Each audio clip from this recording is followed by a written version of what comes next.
इसी तरह मेरा जो है यूनिवर्सिटी से होके हुआ उधर से, और फिर उनका जो अदारा है मैक्स, उन्होंने मुझे स्पॉन्सर कर दिया। जी। और काफ़ी ज़्यादा मेरिट के बावजूद मेहनत की वजह से मुझे ये हासिल हो गया, सही।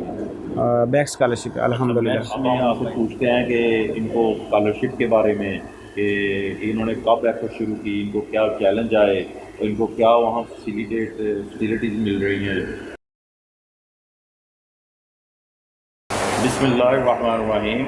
जी नाज़रीन, आज हम मौजूद हैं जनाब मोहम्मद अवैस साहब के साथ। मोहम्मद अवैस साहब एक नारवाल के दरख्शां सितारे हैं, और इन्होंने हम मुबारकबाद पेश करते हैं इनको कि इन्होंने जापानी गवर्नमेंट का फुल्ली फंडेड स्कॉलरशिप पीएचडी के लिए हासिल कर ली है, और ये बिलाशुबा पाकिस्तान के लिए और खसूसी तौर पर नारवाल के लिए एक बहुत बड़े एजाज़ की बात है कि यहाँ के नौजवान ने, जो कि लाखों की दुनिया में दुनिया भर से लाखों लोग अप्लाई करते हैं स्कॉलरशिप के लिए, लेकिन जो कामयाबी मिली है वो हमारे पास जो बैठे हुए हैं मोहम्मद जी, अवैस साहब, उनको मिली हम मुबारकबाद पेश करते हैं जनाब थैंक यू आपको। सर। हाँ जी। तो अब हम उनसे पूछते हैं कि इनको स्कॉलरशिप के बारे में, कि इन्होंने कब एफर्ट शुरू की, इनको क्या चैलेंज आए और इनको क्या वहाँ फैसिलिटीज़ मिल रही हैं, और इनका जो प्रोसेस है पर्टिकुलरली, कि जो हमारे नाजरीन हैं, जो स्टूडेंट्स हैं, वो भी इनकी बातों से ये नॉलेज हासिल कर सकें कि अगर उन्होंने भी स्कॉलरशिप हासिल करना है तो वो कैसे हासिल कर सकते हैं। तो चलें अपनी बात का आगाज़ करते हैं जी। जी अवैस साहब, मेरा पहला क्वेश्चन ये है कि आपको स्कॉलरशिप के दौरान जो चैलेंजेस आए हैं वो क्या आए? बिस्मिल्लाहिर्रहमानिर्रहीम। सबसे पहले सर आपका शुक्रिया। अल्लाह ताला का लाख लाख शुक्र है कि ये स्कॉलरशिप मैंने विन किया है। ये अल्लाह ताला का करम है मुझ पे। स्कॉलरशिप सबसे पहले बात करूँगा कि इसके पीछे मेरी मोटिवेशन क्या रही स्कॉलरशिप के पीछे। असल में मोटिवेशन हासिल करना या किसी से लेना बड़ा मुश्किल था, क्योंकि यहाँ पे छोटी छोटी जॉबें जिसमें 60,000 40,000 या लाख तक बंदा करता है। बट मेरी मोटिवेशन ये थी कि जो मेरे एक सीनियर हैं वो उन्होंने स्कॉलरशिप हासिल किया, चाइनीज़ गवर्नमेंट स्कॉलरशिप। एक सीनियर था जिसने मेरा जो पोलैंड का स्कॉलरशिप है वो हासिल किया। और भी बड़े दोस्त हैं जिन्होंने आहिस्ता आहिस्ता, वो मेरे ग्रुप में थे और वो स्कॉलरशिप लेकर जा रहे थे। और मुझे ये काफ़ी ज़्यादा ये महसूस हुआ कि अगर ये जा रहे हैं तो मैं भी जा सकता हूँ। तो सबसे पहले ही मुश्किल ये थी कि मेरी प्रोफ़ाइल जो है, मेरा एकेडमिक रिकॉर्ड है जिसमें सीवी है सीवी है जिसमें रिसर्च प्रपोज़ल है, लेटर ऑफ कवर लेटर है। ये सारी चीज़ें बड़ी इम्पोर्टेंट चीज़ें थी, और इनको कैसे टैकल करना है, सारी चीज़ें ये बड़ी मुश्किल थी। और इसमें काफ़ी ज़्यादा हेल्प की जो मेरे सीनियर्स हैं उन्होंने। मैंने जब ये प्रोसेस स्टार्ट किया तकरीबन 2022 में मैंने ये स्टार्ट किया, लास्ट पे या दिसंबर में। और तब से मेरा ये प्रोसेस स्टार्ट है। और आपने ग्रेजुएशन कहाँ से की? मैंने सर ग्रेजुएशन की, मैंने यूनिवर्सिटी ऑफ एजुकेशन से की लाहौर से? और लाहौर से की। अच्छा। और गवर्नमेंट यूनिवर्सिटी है। एमफिल मैंने यूनिटी लाहौर से किया, मेन यूएटी कैंपस से। मेन से। तो कब कंप्लीट हुआ आपका एमफिल? एमफिल मेरा 2022 में ही हुआ है कंप्लीट। तो आपने ये जो स्कॉलरशिप की तवद हुआ आपकी जी जी। स्ट्रगल है, ये 2000 बाई एमफिल से साथ ही स्टार्ट कर दी थी, एमफिल कंप्लीट होने के बाद स्टार्ट किया? असल में एमफिल कंप्लीट होने के बाद मैंने कुछ और सोचा था और कि इधर सेटल हूँ, बट यहाँ के हालात जो है वो बड़े नासाजगार थे मेरे लिए, क्योंकि फिर मैंने सोचा कि सीनियर्स जा रहे हैं, यहाँ भी जितनी सैलरीज़ हैं उससे ज़्यादा, कहीं ज़्यादा से ज़्यादा वो स्कॉलरशिप देते हैं, और वहाँ पे काम करने का मौका मिलता है, और फिर बाद में वहाँ पे जॉब्स के भी मौके हैं। जी। ये सबसे बड़ी मोटिवेशन थी। जी। और फिर आहिस्ता आहिस्ता सर मैंने ये स्टार्ट किया 2022 में, बेसिकली अक्टूबर में। सबसे पहले मैंने स्टार्ट किया चाइना से। चलिए। मैंने स्टार्ट किया, मैंने बहुत ज़्यादा जो मेल्स हैं सुपरवाइज़र को एग्री किया। जी। बट वहाँ पे मेरा लक नहीं था शायद। आंखों पे तो असर यही है कि चाइना का जो स्कॉलरशिप है वो इजीली मिल जाता है, जल्दी मिल हाँ जाता है। जी बिल्कुल। तो आपने अप्लाई किया तो आपको क्यों नहीं मिला? सर उसमें एक वजह थी कि मेरी प्रोफाइल थोड़ी वीक थी पब्लिकेशन के हिसाब से। हाँ। तो फिर मैंने उस दौरानिया में जो 2022 है, कुछ 6 माह बाद या 7 माह बाद जो मैंने अप्लाई करना स्टार्ट किया, उस दौरानिया में मैंने काम किया। वो मेरी एक आध पब्लिकेशन जो है वो हो गई, जिसकी वजह से एक प्रोफाइल जो है वो अच्छी है। मैं ये आपको बता दूं कि पब्लिकेशन जो है वो ज़रूरी नहीं है स्कॉलरशिप के लिए। बहुत सारे स्टूडेंट ऐसे हैं जो पब्लिकेशन के बगैर जो हैं वो गए हुए हैं, बट मैंने महसूस किया तो इस वजह से मैं शेयर कर रहा हूँ। हो जाए तो अच्छी बात है, ना हो तो कोई बात नहीं है, आपकी स्कॉलरशिप पे कोई असर नहीं पड़ेगा। सही। तो पहले आप चाइना में अप्लाई किया और किस किस मुल्क में आपने अप्लाई किया? सर मैं चाइना के बाद मैंने सर तुर्की में किया। फिर तुर्की में जो बुर्ज खिलाड़ी स्कॉलरशिप है, बड़ी मशहूर स्कॉलरशिप है, सही। वो है जो लाखों लोग, हज़ारों लोग उधर उसमें अप्लाई करते हैं। उसके बाद सर मैंने अप्लाई किया बार अब्रॉड, जो यूरोपियन कंट्रीज़ हैं, जिस कनाडा और यूके, और फिर इटली में बड़ा अच्छा एक्सपीरियंस रहा। मैंने काफ़ी ज़्यादा अप्लाई किया उसमें। मुश्किल था इटली में अप्लाई करना, क्योंकि वहाँ पे लैंग्वेज बैरियर है। पीडीएफ्स, जो कॉल पीडीएफ्स आती हैं, उनको कैसे, उनकी एप्लीकेशन का प्रोसेस सारा, उनमें मैं सिलेक्ट हो गया था एक में। तो कुछ मामला थे वो जो तय नहीं हो पाए उधर। तो फिर साथ मेरा मैंने जापानीज़ में प्रोफेसर को किसी को एग्री कर लिया, उसने मेरी स्कॉलरशिप का प्रोसेस जो है वो स्टार्ट करवाया। और ये काफ़ी पहला इंटरव्यू सर मेरा जनवरी में था, और काफ़ी ज़्यादा लंबा इंटरव्यू था। आमतौर पे मैंने सुना था कि ये 15 मिनट का होगा, पर ये 2 घंटे का चला, और 2 घंटे में काफ़ी ज़्यादा चीज़ें डिस्कस की। उसके तो बाद ये आप प्रोफेसर तक पहुँचे कैसे? जो जापान का प्रोफेसर है उसका कौन सा स्कॉलरशिप आपको मिला, उसका नाम क्या है? सर मैं ये बड़ा इम्पोर्टेंट क्वेश्चन आपने पूछा है। जो स्कॉलरशिप का नाम है, उसका नाम है मैक्स स्कॉलरशिप। जी। क्या एम स्पेलिंग? MEXT, MEXT scholarship. और ये स्कॉलरशिप, इसमें चंद सीटें जो होती हैं वो पाकिस्तान की हैं, कुछ इंडिया की हैं, कुछ दूसरे कंट्रीज़ की, हर कंट्री की डिफरेंट सीट्स हैं। और ये स्कॉलरशिप सर आप FSC के बाद जो बच्चे हैं वो भी ले सकते हैं, BS के लिए, BS के बाद जो MPhil है उसके लिए भी ले सकते हैं। जैसा कि आपने कहा कि आपने अप्लाई किया है जापानी स्कॉलरशिप के लिए, तो प्रोफेसर ने आपको मेल की और आपका इंटरव्यू किया। तो इंटरव्यू में उसने आपसे कितनी देर का किया और उसमें किस किस्म के क्वेश्चन पूछे, और इंटरव्यू में कौन कौन लोग बैठे हुए थे पैनल में? बिस्मिल्लाहिर्रहमानिर्रहीम। सर सबसे लोडली बोलना लोग। मैं इसको एक्सप्लेन करता हूँ वाइडली। मैंने जब सर्च किया, और सर्च करने के बाद मेरी फील्ड का जो सुपरवाइज़र था, मैंने उनको मेल की। मेल का रिप्लाई वो करते हैं, बट बहुत सारे प्रोफेसर ये कह रहे होते हैं कि मैं रिटायर हो गया, या मेरे पास रिसर्च पोजीशन नहीं है। उनके पीछे एक रीज़न होती है। रीज़न ये होती है कि या तो आपकी प्रोफाइल वो देख लेते हैं, तो इस तरह का रिप्लाई करते हैं, ताकि वो अगर साफ लफ्ज़ों में रिजेक्ट करें तो वो बुरा लगता है। तो मुझे मेल आई, वापस रिप्लाई आया। रिप्लाई में उन्होंने मुझे मेरा थीसिस और पब्लिकेशन के बारे में बात की। फिर मेरा एक मीटिंग का टाइम फिक्स हो गया, और मीटिंग में सर मेरे साथ एक चेयरमैन ऑफ डिपार्टमेंट चेयरमैन साहब थे, और मेरे सुपरवाइज़र। और सुपरवाइज़र आपके कहाँ के? जापान के? और जापान की यूनिवर्सिटी के? जी, जापान यूनिवर्सिटी में वो as a permanent, as a professor अंजाम दे रहे हैं अपनी ड्यूटी, और वो उसी इलाके में कहीं जगह रहते हैं, जापानीज़ प्रोफेसर। आपको किस यूनिवर्सिटी में हुआ है? सर यूनिवर्सिटी का नाम ओइटा यूनिवर्सिटी है, जापानीज़ कंट्री में, गवर्नमेंट यूनिवर्सिटी। तो क्या क्या क्वेश्चन पूछे प्रोफेसर ने एग्जाम सर में? प्रोफेसर क्वेश्चन ज़्यादातर रिलेटेड मेरी बायोग्राफी के साथ था, जिसमें इंटर कैसे, किधर से किया, मैट्रिक कहाँ से किया, BS कहाँ से किया, MPhil, और फिर मेरी CV, फिर रिसर्च प्रपोजल और एक्सपीरियंस के बारे में बात हुई।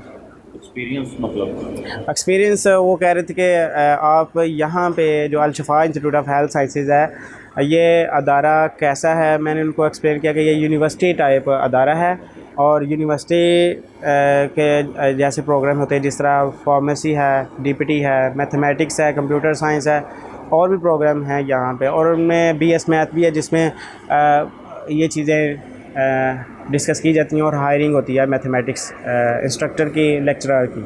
मैं एज ए लेक्चरर यहाँ पे ड्यूटी दे रहा हूँ अल-शिफा इंस्टीट्यूट ऑफ हेल्थ साइंसेज में। ये उन्होंने वाइडली पूछा। फिर उन्होंने साथ ये भी पूछा कि आप यूनिवर्सिटी ऑफ नारवाल में भी दे रहे हैं, एज ए विजिटिंग मैंने वहाँ पे ड्यूटी सर्व की है। तो ये सारी चीज़ें हैं। तो अब अगला क्वेश्चन मेरा ये है कि फिर एक इंटरव्यू हुआ या उसके बाद भी इंटरव्यू है आपके? सर इंटरव्यू अभी तक चलते जा रहे हैं, क्योंकि उसके बाद सुपरवाइजर के साथ हुआ है? पहला सुपरवाइज़र के साथ हुआ, फिर जिसमें चेयरमैन भी था, दोनों। फिर इसके बाद एप्लीकेशन मेरी गई है यूनिवर्सिटी के अंदर, जो मैक्स अदारा है उसके अंदर, जिसने मुझे स्पॉन्सर करना था। मैक्स क्या है, थोड़ा सा मैक्स elaborate- सर ऐसे ही समझ लें जैसे एक HEC है पाकिस्तान में। जी यूनिवर्सिटी ने अगर कोई स्कॉलरशिप आपको अनाउंस करनी है तो आपको HEC एक इंटरव्यू पैनल इंटरव्यू करेगा, जी। आपके डॉक्यूमेंट वगैरह सर्च करेगा, तो आपको वो मेरिट पे होते होंगे तो आपको दे देगा। इसी तरह मेरा जो है यूनिवर्सिटी से ओके हुआ उधर से, और फिर उनका जो अदारा है मैक्स, उन्होंने मुझे स्पॉन्सर कर दिया। और काफ़ी ज़्यादा मेरिट के बावजूद मेहनत की वजह से मुझे ये हासिल हो गया, सही। मैक्स स्कॉलरशिप अल्हम्दुलिल्लाह। मैक्स में आपका इंटरव्यू हुआ या यूनिवर्सिटी ने किया? यूनिवर्सिटी ने किया। मैक्स में केस होता है जिसमें एकेडमिक मार्क्स वगैरह सारी चीज़ें काउंट करते हैं, क्योंकि बहुत सारे स्टूडेंट्स अप्लाई करते हैं और सब की एप्लीकेशन वहाँ पे जानी होती है। हर यूनिवर्सिटी में बहुत सारी यूनिवर्सिटियाँ, तकरीबन 500 या 800 यूनिवर्सिटी होंगी जापानीज़ में, जिनमें गवर्नमेंट भी हैं, प्राइवेट भी हैं, ज़्यादा गवर्नमेंट है। तो उन सब की यूनिवर्सिटी बच्चों के जो स्टूडेंट्स के जो मेरिट सिस्टम है वो मैक्स में डील होते हैं। सही। और वहाँ से मेरिट में जो one of the being highest जो है वो टॉप 15 या 12 है मेरे ख्याल में, हर साल जो पाकिस्तानी जाते हैं, तो उनमें नाम है मेरा। तो अब नेक्स्ट क्वेश्चन मेरा ये है कि जैसे कि नारवाल, आप दीन आल सिटी नारवाल बन चुके हैं, हाँ इसमें बहुत सी सियासी पार्टियों का किरदार है, और पर्टिकुलरली अगर कहा जाए तो प्रोफेसर आसिफ इकबाल ने एफर्ट की है, जिसकी वजह से जो नारवाल है वो उसकी जो पहचान है वो तलीम बन चुकी है। अब जहाँ से बहुत सारे स्टूडेंट जो हैं वो ग्रेजुएट होते हैं, उनकी जॉब का बड़ा मसला है, ठीक है। तो अगर हम अपना टैलेंट तैयार करते रहे और इसी तरह बाहर के मुल्कों में भेजते रहे, तो ये भी एक मुल्क की इकानमी के लिए अच्छी बात नहीं है, ठीक है। तो इसके लिए गवर्नमेंट को क्या इक़दाम उठाने चाहिए कि वो जो बच्चा बाहर पढ़ने ज़रूर जाए, लेकिन वो ऐसे गवर्नमेंट इक़दाम करे कि वो फिर वापस भी आए, ठीक है, और आगे फिर कंट्री को सर्व करे। तो नारवाल, खसूसी तौर पे नारवाल में ऐसे क्या इक़दाम होने चाहिए आपके क्या? मैं ये बात स्टार्ट करता हूँ अल शिफा इंस्टीट्यूट ऑफ हेल्थ साइंसेज। जी ये जो अदारा जिसमें मैं जॉब कर रहा हूँ, ये टेक्निकल चीज़ें सिखाता है बच्चों को। जो बच्चे ऑनलाइन और किसी तरह से वो अर्न कर रहे होते हैं, फीसें भी अपनी दे रहे हैं, तो इसी तरह की स्किल जो गवर्नमेंट यूनिवर्सिटीज़ हैं उनमें हो रही होती हैं। स्टूडेंट्स को थोड़ा मेहनत करने की ज़रूरत है, क्योंकि इतना पढ़ने के बावजूद अगर वो कहें कि हमारे पास जॉब नहीं है, तो वो उनका अपना मसला है। उनके टेक्निकल एजुकेशन हर जगह हो रही है, थोड़ा सा एफ़र्ट या थोड़ी सी मोटिवेशन की ज़रूरत है।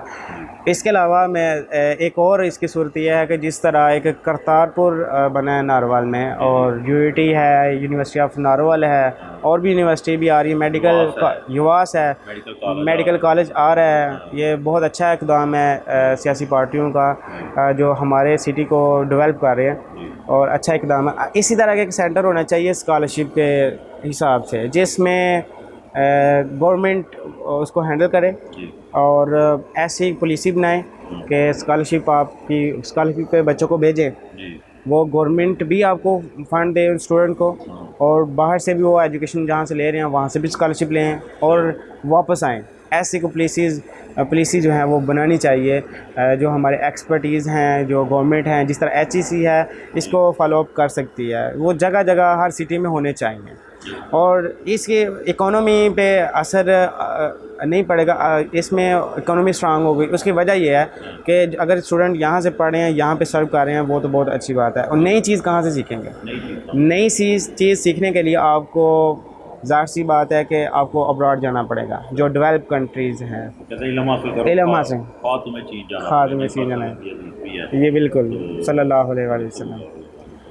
तो ये अब एक शहर में एक सेंटर तो लाजमी होना चाहिए, वरना तो हर यूनिवर्सिटी में एक सेंटर जो है ना होना चाहिए, एक रूम जो है वो एलोकेट होना चाहिए, जो स्कॉलरशिप सेल के नाम पे जाना जाए, इंटरनेशनल स्कॉलरशिप सेल, और वहाँ दुनिया भर के एक्सपर्ट बैठे हों जो बच्चों को ऑनलाइन गाइड कर रहे हों, वहाँ बैठ के गाइड कर रहे हों, कम से कम बच्चों को फैसिलिटेट और बच्चों में जो फेयर होता है और बच्चों को मोटिवेट कर रहे हों। इस तरह मैंने भी कई फेसबुक पे जो है ना स्कॉलरशिप ग्रुप ज्वाइन किए हुए हैं, आपने भी बिल्कुल।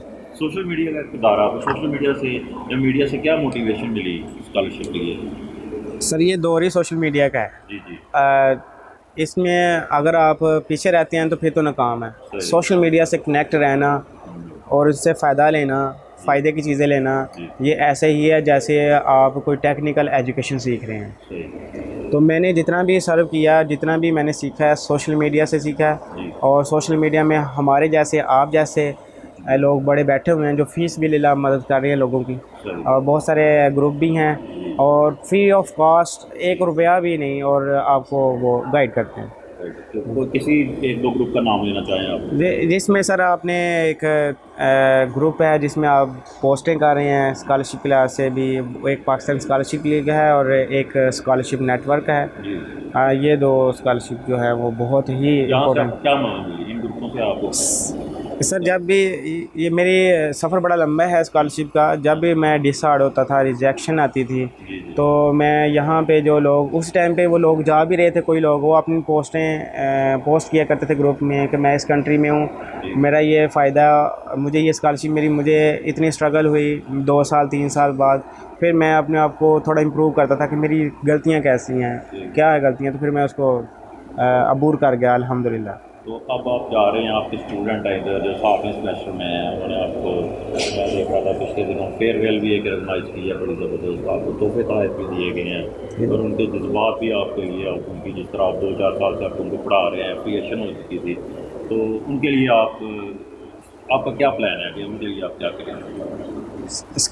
सर स्कॉलरशिप एक ऐसा नाम है जी जो देखने से, जी जो सुनने से, जी जो स्कॉलरशिप हासिल करते हैं, एक बड़ा खूबसूरत है। जी तो जो न्यूली स्टूडेंट हैं, जिस तरह 7 सेमेस्टर 8 सेमेस्टर, अगर इनको स्कॉलरशिप ऑफ़र की जाए जी और इनको मोटिवेट किया जाए और यकीन जाने कि ये स्कॉलरशिप 100% ले सकते हैं, तो मैं इनके लिए प्रोसेस चला रहा हूँ जिसमें Al-Shifa institute of health sciences scholarship के नाम से ग्रुप बनेगा, जिसमें सर आप उनको हैंडल कीजिएगा, मैं करूँगा। जी आप और स्कॉलरशिप के डायरेक्टर जो साहब को मेंबर, के साथ करेंगे। डॉक्टर साहब की जो परमिशन, डॉक्टर साहब डॉक्टर सईद रसूल साहब, जी उनकी बाकायदा एक राय से हम ये स्टार्ट करेंगे, क्योंकि उनका मोटिव ये है कि टेक्निकल एजुकेशन हो, बच्चों को सिखाया जाए, ये उनका मोटिव ताकि है। बच्चों को मार्केट में जॉब इजीली मिल सके, अगर वो स्कॉलरशिप को हार लेना चाहें तो बिल्कुल उनको सर, स्कॉलरशिप मिल सके। तो बिल्कुल। आमतौर पे तो अक्सर ये पाया जाता है, जैसा कि हम अल-शिफा इंस्टीट्यूट में जब एडमिशन वगैरह करते हैं तो मैथमेटिक्स में जो लोगों का रुझान है वो कम है, तो इसके बारे में आपका ये रुझान, ये मैथमेटिक्स की क्या डिपार्टमेंट में क्या स्कोप है, ज़रा थोड़ा सा ये? सर मैथमेटिक्स का डिपार्टमेंट हमारे पूरे जो पाकिस्तान में है वो चलाया तो जा रहा है, पर उसमें बल्कि मैथमेटिक्स की नहीं, मैं ओवरऑल इंजीनियरिंग की फील्ड की बात कर रहा हूँ कि इसमें एजुकेशन दी जा रही है और नो डाउट बड़ी अच्छी एजुकेशन है, बट एक मेन चीज़ ये है कि उसका यूज़ नहीं बताया जा रहा। आप देखें बहुत सारे मैथमेटिक्स में थ्योरम्स की बात होती है, आप सारे सुन रहे होंगे, वो आपने भी ऑब्ज़र्व किया होगा। थ्योरम जो चीज़ है वो सारे के सारे कहीं ना कहीं किसी न किसी चीज़ की या मशीन लर्निंग का हिस्सा होते हैं, उनमें पीछे एल्गोरिदम्स जो हैं वो उसके लगे होते हैं। बेसिकली हम मैथ बना तो रहे हैं और वो चीज़ें हम इम्प्लीमेंट नहीं कर रहे। मतलब हर एक यूनिवर्सिटी में मैथमेटिक्स की लैब तो है, उस लैब में सिखाया जाए कि ये कंप्यूटर में कैसे यूज़ हो रही है। अब जो डेवलपर हैं, जो किसी सॉफ्टवेयर हाउस के जो ऑनर हैं, वो क्या करते हैं कि उन्होंने फ़र्ज़ किया कि बहुत आला लेवल का जो उनको चीज़ बनानी, को सॉफ्टवेयर बनानी है, मैथमेटिक्स के बंदों से वो काम करवाएंगे, क्योंकि वो फार्मूले के मतलब जानते हैं, वो उसको चेंज कर सकते हैं। उनसे वो उतना काम लेते हैं, एक सॉफ्टवेयर वाले बंदे हैं उनको देते हैं, वो आपस में 4 टीमें हैं, वो उनको मर्ज करके एक सॉफ्टवेयर बनाते हैं। और यही चीज़ें अगर आप मैथमेटिक्स वालों को थोड़ा सिखा दें सॉफ्टवेयर में, मशीन लर्निंग में, क्यों इसमें थोड़ा सा एक्सपेंस आएगा कि उनको ज़रा सब्जेक्ट जो है, जो इलेक्टिव सब्जेक्ट हैं जो मैथमेटिक्स में, जो 7-8 सेमेस्टर में, वो 2 सब्जेक्ट जो हैं वो प्रोग्रामिंग के होने चाहिए। और ये फील्ड चेंज करके आप डिपार्टमेंट भी सारे एक हो जाना चाहिए, department of computer science and mathematics. Department of computer science, मेरे ख्याल से ये इनोवेशन होनी चाहिए कि बाहर कोई ना ऐसे। कंप्यूटर साइंस का हाँ जी, रिसर्चर हूँ, तो कंप्यूटर साइंस है ही बेसिकली मैथ है। जी जी ये सर, मैथ की सब ब्रांच है कंप्यूटर बिल्कुल साइंस, बिल्कुल। मेन है वो मैथ है। मैथ, ठीक है। तो इस लिहाज से जो है ना वो मतलब जो ये गेमें आपकी बनती हैं जी जी, वो सारी उसके पीछे मैथ यूज़र होता है। यूनिटी एक सॉफ्टवेयर है, उसमें जितने फार्मूले लग रहे होते हैं वो सारा मैथ उसमें यूज़र बिल्कुल होता ऐसे। है। ठीक है। जो सॉफ्टवेयर है जो अच्छा है उसमें जो है ना वो मैथमेटिक्स की अलहदा एक सीट्स होती हैं जी जो जी, उनको बता रहे होते हैं कि आपका ये सॉफ्टवेयर हाउस जो सॉफ्टवेयर आप बनाने जा रहे हैं उसको कैसे इफेक्टिव बना सकते हैं। बिल्कुल ऐसे सर। तो इंशाल्लाह आपसे इंटरव्यू करके बहुत खुशी हुई। तो इसी तरह का सिलसिला हम जारी रखेंगे। जो भी हमारा शाइनिंग स्टार होगा नारवाल में, अलशफा में, इसका हम इंटरव्यू करेंगे या नाज़रीन तक उनकी कामयाबी को पहुँचाएँगे। तो अवैस साहब को अल्लाह ताला ने कामयाबी दी है, इन्होंने जापानी गवर्नमेंट का जो स्कॉलरशिप फुली फंडेड लिया है।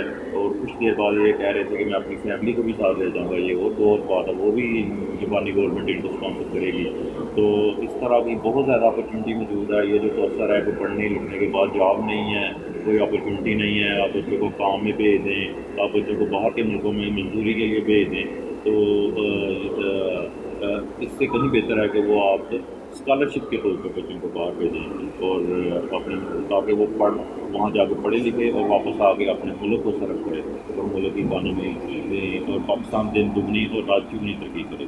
जी बहुत शुक्रिया डॉक्टर अवैस साहब, आप फ्यूचर के डॉक्टर, हम आपको भी डॉक्टर कह के बता रहे हैं। तो इंशाल्लाह आपसे मुलाकात रहेगी। हम आपका इंटरव्यू जापान जाके भी एक इंटरव्यू करेंगे। जब आप जापान पहुँच जाएंगे हम आपको इंशाल्लाह। ऑनलाइन लेंगे, तब भी हम वहाँ आपका इंटरव्यू करेंगे कि आपको वहाँ क्या चीज़ें करते हैं। बहुत शुक्रिया। ठीक, thank thank you you so sir. Much. चलो ठीक है।